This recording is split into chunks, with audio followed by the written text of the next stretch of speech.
अब आइए पढ़ते हैं रेगिस्तान, ठीक, मरुस्थल।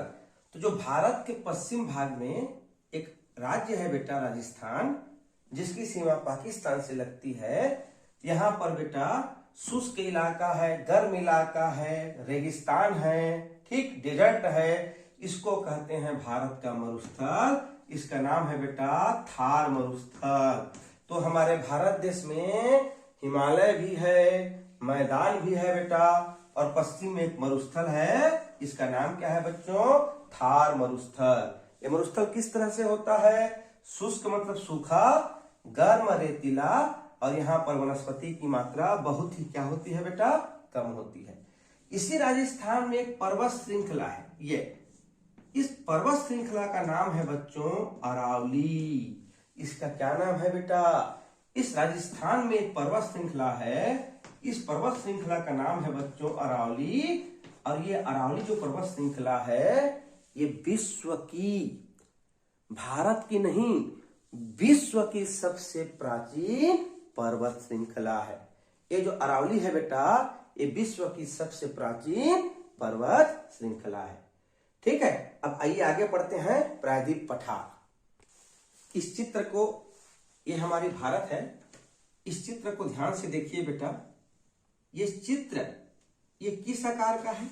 ठीक, पहले बात तो ये त्रिभुज आकार का है। ये जो चित्र है बच्चों, ये किस आकार का है बेटा? तो ये त्रिभुजाकार का है।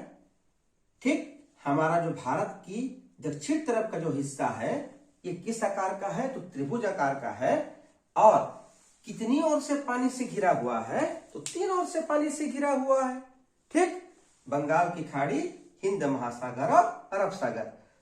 तो ऐसा स्थल का वह भाग जो 3 ओर से पानी से घिरा होता है बेटा, उसको हम कहते हैं प्रायद्वीप। क्या कहते हैं उसको? प्रायद्वीप, पेनिनसुला कहते हैं अंग्रेजी में। स्थल का वह भाग जो 3 ओर से जल से घिरा होता है, समुद्र से घिरा होता है, वो कहलाता है प्रायद्वीप। तो ये जो भारत का दक्षिणी हिस्सा है बेटा, ये प्रायद्वीप है बच्चों। क्या है? प्रायद्वीप। क्योंकि जो प्रायद्वीप की विशेषता है, वो इसकी भी विशेषता है। 3 ओर से सराउंडिंग है वाटर से, जल से, बंगाल की खाड़ी, हिंद महासागर, अरब सागर। तो ये भारत का प्रायद्वीप है बच्चों। और ये जो यहाँ पर एरिया है, ये पठारी एरिया है। पर्वत पड़ चुके, मैदान पड़ चुके, ये जो यहाँ पर एरिया है बेटा, ये पठारी एरिया है। तो इस हिस्से को क्या कहते हैं? भारत का प्रायद्वीप पठार। हिमालय पर्वत पढ़ लिए, उत्तर का मैदान पढ़ लिए, थार का मरुस्थल पढ़ लिए, अरावली पर्वत पढ़ लिए। अब क्या पढ़ेंगे? भारत का प्रायद्वीप पठार। अब इस पठारों में, ठीक, आते हैं उत्तर, इस पठार के उत्तर तरफ। तो यहां पे 2 पर्वत श्रृंखला है। एक है विंध्याचल, उसके नीचे दक्षिण में है बेटा सतपुड़ा। ध्यान दीजिएगा, राजस्थान में अरावली, उत्तर में हिमालय पर्वत, महान हिमालय, मध्य हिमालय, शिवालिक हिमालय, अरावली पर्वत। उसके बाद पठारी में है विंध्याचल पर्वत, उसके दक्षिण में है बेटा सतपुड़ा पर्वत। तो विंध्याचल और सतपुड़ा पर्वत के बीच में जो घाटी है, उसमें एक नदी गुजरती है, बहुत ही महत्वपूर्ण नदी है बेटा, नर्मदा नदी।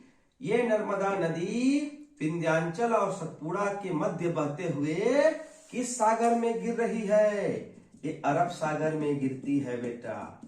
ठीक, क्या क्या पर्वत श्रृंखला हो गई? विंध्याचल और सतपुड़ा, प्रायद्वीप पठार, 3 ओर से समुद्र से घिरा हुआ। ठीक, इसमें 2 पर्वत श्रृंखला है, एक विंध्याचल है, दूसरा सर्वत, उसके दक्षिण में सतपुड़ा है। विंध्याचल और सतपुड़ा के मध्य में नर्मदा नदी है, जो किस सागर में गिरती है? अरब सागर में। फिर सतपुड़ा के दक्षिण में जो नदी है बेटा, इसका नाम है तापी। तो नर्मदा और तापी नदी किस सागर में अपना जल को गिराती हैं? तो अरब सागर में। किस सागर में अपना जल को गिराती हैं? अरब सागर में। ये दोनों नदियां अपने जल को गिराती हैं बेटा, अपने, ठीक है, अरब सागर में गिरती हैं। प्रश्न आता है, कौन कौन सी नदी अरब में गिरती है? तो नर्मदा और ताप्ती। ठीक, अब आते हैं, ये हो गया बेटा।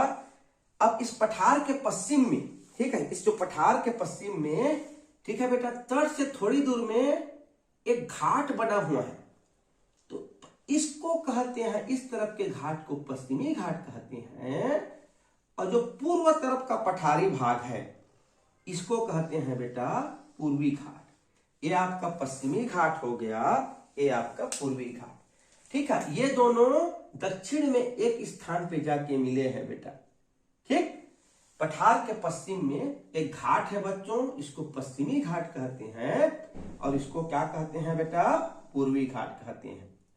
ठीक, तो पश्चिमी घाट के पश्चिम, ये जो पश्चिमी घाट के पश्चिम और पूर्वी घाट का जो पूर्व है बेटा, ठीक, इसमें ये जो मैदान है, ये मैदान आपका कहलाता है, जो आप हरा हरा देख रहे हो ना, ये आपके तट का मैदान है बेटा, ये आपका तटीय मैदान है। फिर से त्रिभुजाकार प्रायद्वीप पठार, विंध्याचल सतपुड़ा पर्वत, नर्मदा और ताप्ती नदी, ये पश्चिमी घाट, ये पूर्वी घाट, पश्चिमी घाट तट के बीच में मैदान, पश्चिमी तट के पश्चिम का तट का मैदान, और पूर्वी घाट और तट के बीच का मैदान पूर्वी तटीय मैदान। तो ये जो हरा हरा देख रहे हो बेटा, ये तटीय मैदान है बच्चों। अब हम पश्चिम में क्या क्या नदी पढ़े, नर्मदा और तापी पढ़े बेटा। अब देखते हैं पूर्व तरफ प्रायद्वीप पठार के पूर्वी भाग, तटीय पूर्वी मैदान, पूर्व में बंगाल की खाड़ी है, तो बंगाल की खाड़ी में कौन कौन सी नदी गिरती हैं? तो सबसे पहले बेटा अपनी छत्तीसगढ़ की जो गंगा है, कौन सी नदी, महानदी, ये बंगाल की खाड़ी में गिरती है बेटा। ठीक, दूसरी नदी गोदावरी नदी है बेटा, ये बंगाल की खाड़ी में गिरती है बच्चों। ठीक है, इसको दक्षिण गंगा कहते हैं बेटा। उसके बाद गोदावरी के दक्षिण में एक कृष्णा नदी है बच्चों, ये बंगाल की खाड़ी में गिरती है बेटा।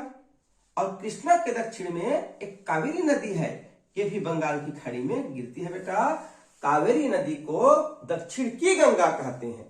तो कौन कौन सी नदी बंगाल की खाड़ी में गिरी, महानदी, गोदावरी, कृष्णा, कावेरी, ये चार नदियां बंगाल की खाड़ी में गिरती हैं। और दो नदी नर्मदा और तापी, ये कहां गिरती हैं बेटा, अरब सागर में गिरती हैं। ठीक, इन नदियों को ध्यान से देखिए।